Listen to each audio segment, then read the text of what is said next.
I'm Donna Hope. I'm an electorate officer for the member for Mornington, Chris Cruther. I also had the privilege of serving in the Parliament as the member for Carrum from 2010 to 2014. During that time I was diagnosed with bowel cancer, so I'm now also an ambassador for Bowel Cancer Australia.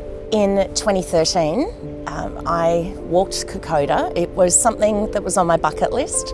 However, when I was in Kokoda, I had excruciating abdominal pain. I soldiered on, didn't complain about it, got back into my busy role as a Member of Parliament, and I basically ignored health symptoms.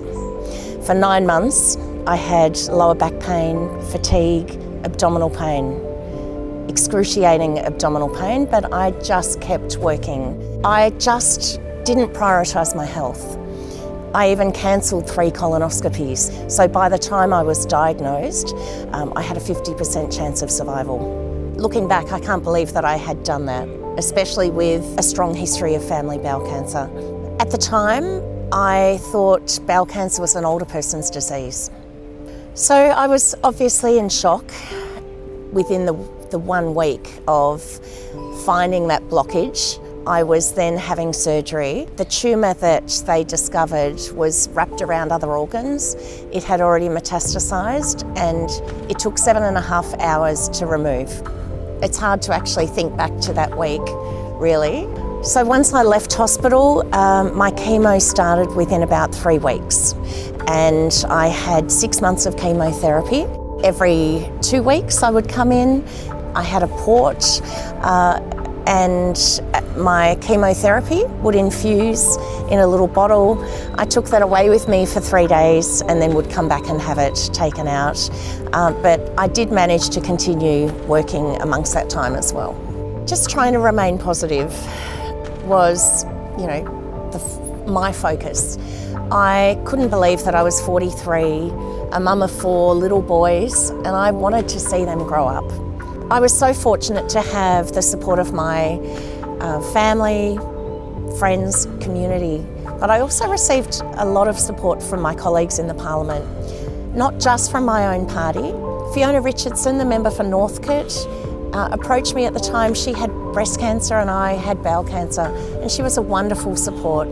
Unfortunately, Fiona succumbed to her battle, but I'll always be so grateful to Fiona for that support at the time. After my 6 months of chemotherapy, then we had a series of tests several months later just to check that it had worked. As you can imagine, there was just a huge relief that washed over me.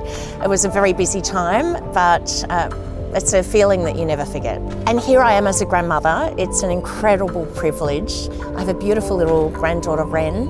Even though I didn't win the election, it gave me the opportunity to recover, and I took a year out. And during that time, I decided I would live out my childhood dream of becoming a flight attendant. I believe I'm a bit of a trailblazer there. Bowel cancer is not a sexy topic, as we know, and the less that we talk about it, the more people that are being diagnosed with bowel cancer. You only need to mention stool, colonoscopies, bowel preparation for a colonoscopy, and you just look at people's faces and they cringe. But we do need to have those conversations. The amount of people that tell me that they received a bowel test kit in the mail, they throw it out, or they put it in their bathroom cupboard, and one day they're going to get around to doing it. If I can prevent that happening just to a few people that are listening today, just go and do it. It absolutely may save your life.